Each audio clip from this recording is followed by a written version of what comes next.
Please, go out with me on the premise of marrying me. Paul, whom I had met through a friend's introduction, asked me out on a date. He, who is 3 years younger than me, told me that he had fallen in love with me at first sight. Considering my age and the fact that I had been contemplating marriage, I decided to accept his offer. We eventually got married a year later. My name is Michelle. I'm 34 years old and I work for an international corporation. I've always dreamed of living abroad. My husband Paul, despite being younger, is a natural-born leader and can be described as the dominant one in our relationship. It wouldn't be an exaggeration to say he's the head of the household, but I didn't mind it. Having lived alone for a long time, I was accustomed to taking care of household chores, and I even enjoyed cooking. Paul rarely helped out, but I never found chores burdensome. On the other hand, Paul always took the lead when we went out together, allowing me to simply enjoy myself without having to worry about anything. This felt like a good balance between us. However, all of this started to change when my mother passed away. While I was at work, I received a call from my father informing me that my mother's chronic illness had worsened, and she had collapsed. I immediately boarded the train and arrived at the hospital in about 2 hours, where I bid a final farewell to my mother. I decided to stay with my father to prepare for my mother's funeral. When I contacted Paul, he said that he couldn't leave work at short notice. He ended up not coming to the wake. He did make it to the funeral, but it seemed that he hadn't made any preparations for mourning attire. I had to hastily arrange a rental outfit for him. He complained incessantly, saying that I should have prepared everything from the beginning. Between my sorrow and being busy, I didn't have the capacity to deal with Paul, so I let his complaints slide. But apparently, he didn't appreciate that, as he was in a foul mood throughout.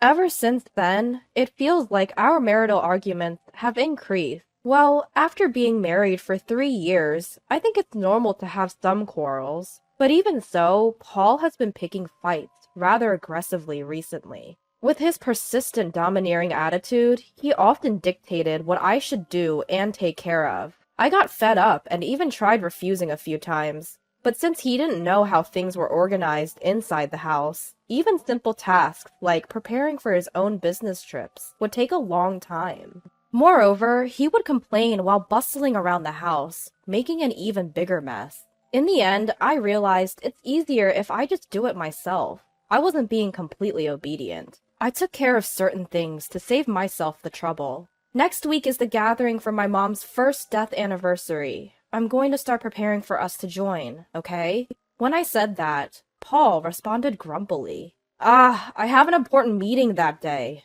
What should I do? I've mentioned this gathering well in advance. How could he suddenly say something like that? What, you're not going?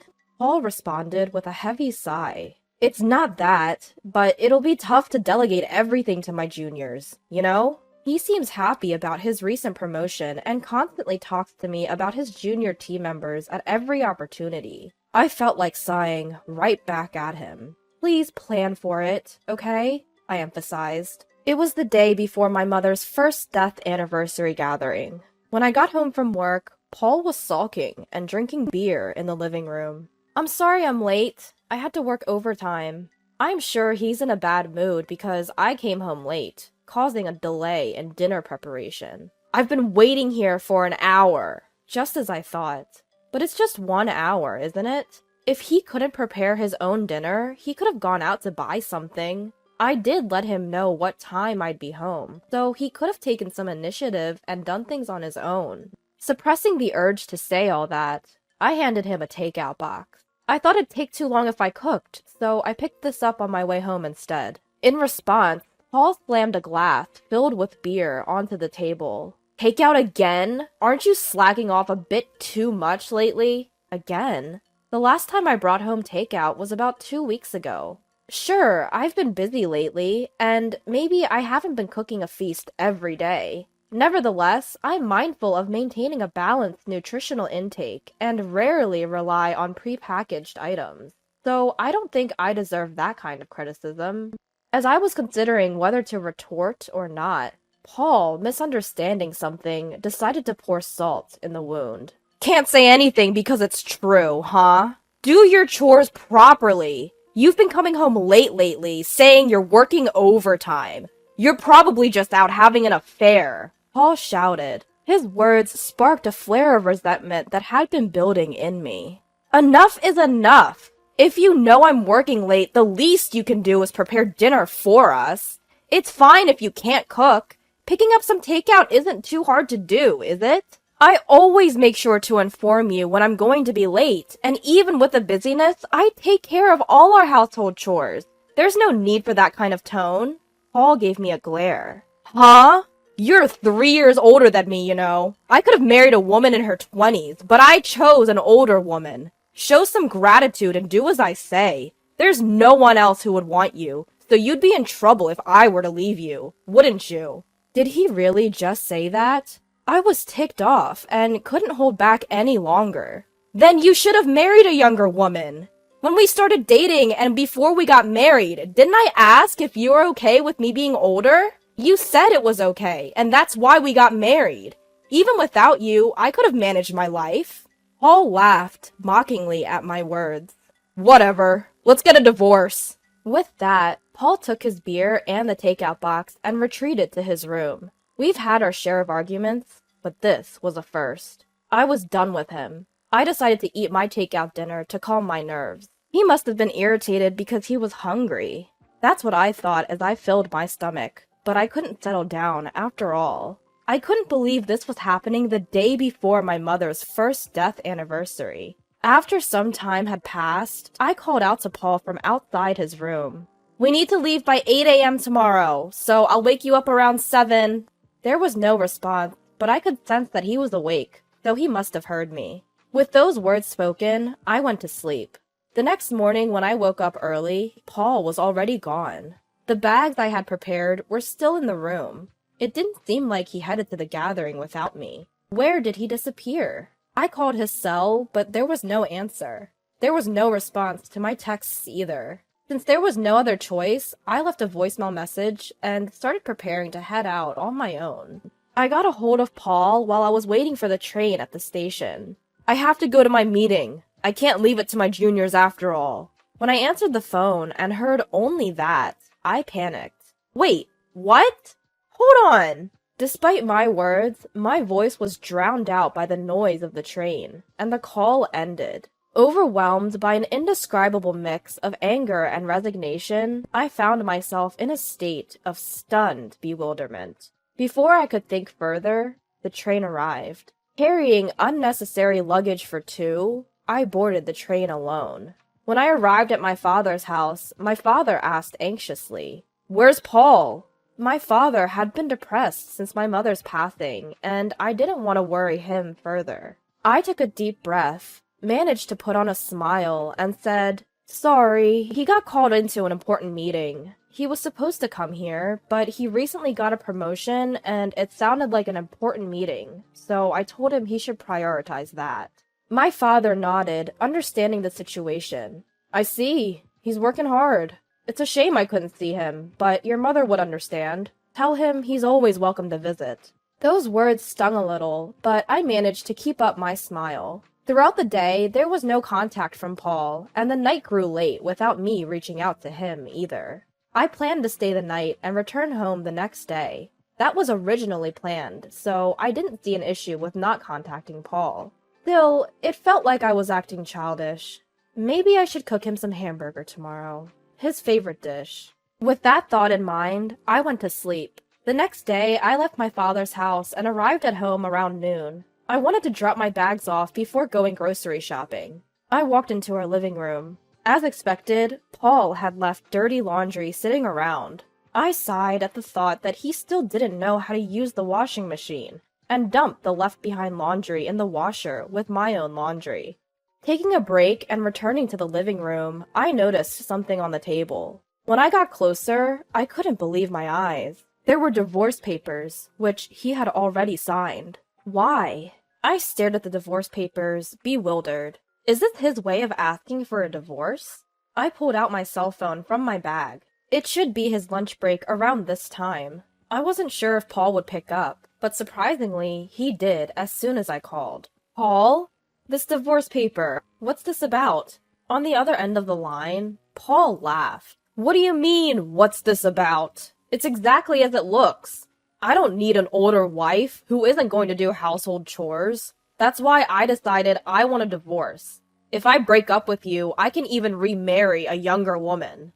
At the end of the day, a wife is like a status symbol, right? I can't brag about you because you're older. It's quite challenging when my team members ask me about you, and evading the topic is no easy task. I was at a loss for words. I had nothing to say. If you don't want a divorce, then start doing your chores properly. I'm coming home as usual today, so don't forget to get some beer, alright? If you don't like that, take the divorce papers to the family court.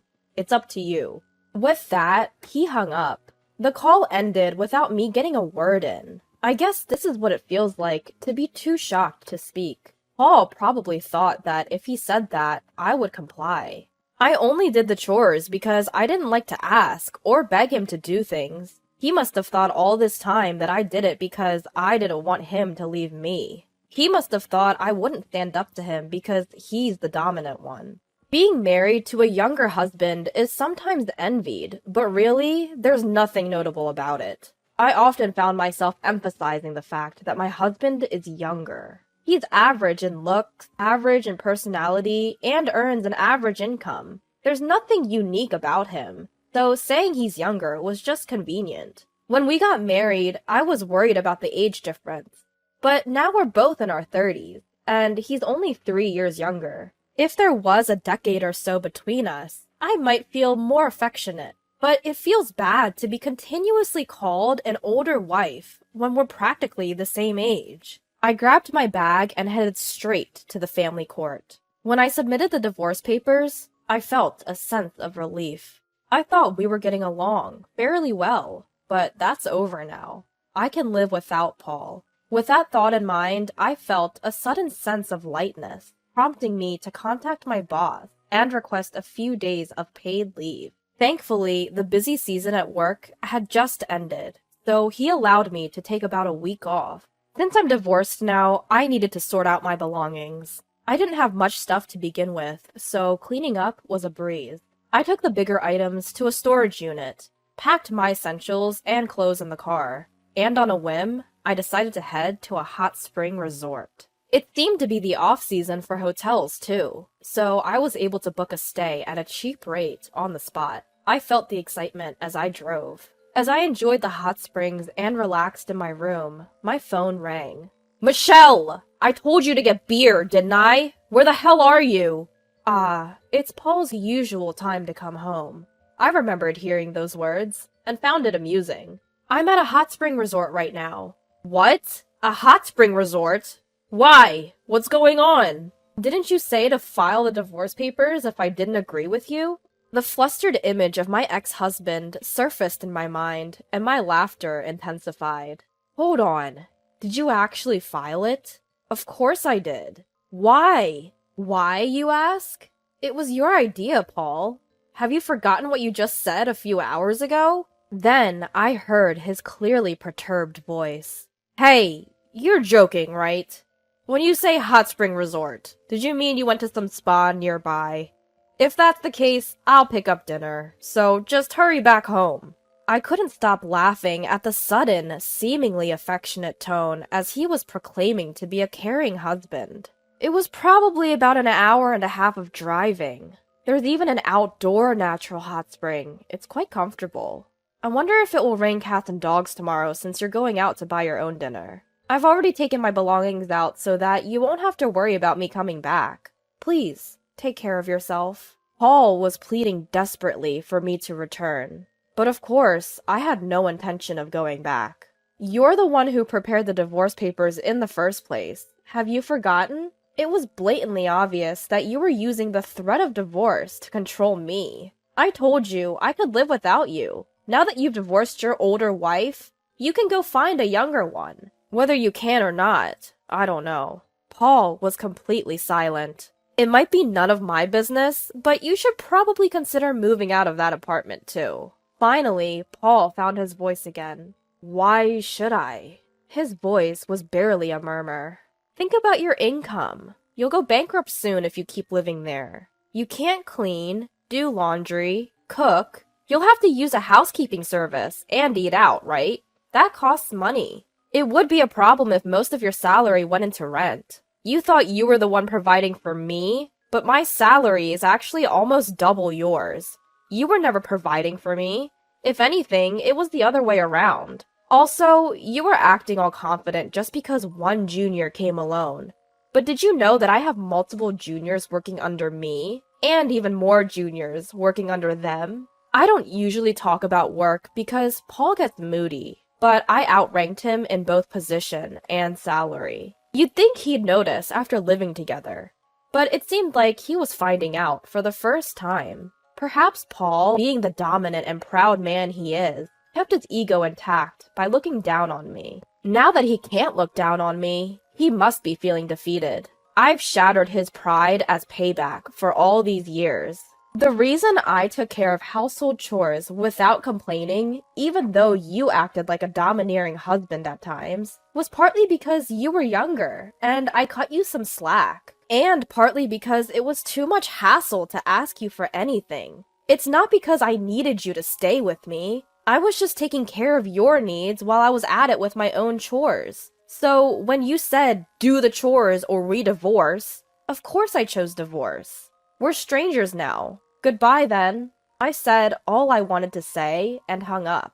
Feeling refreshed, I enjoyed the hotel's food. Afterwards, as expected, Paul reached out for reconciliation, but I told him with a smile, I'm older than you. I'm sure you don't want me back. Presumably, he wasn't successful with younger women. Eventually, Paul gave up and moved out of the apartment.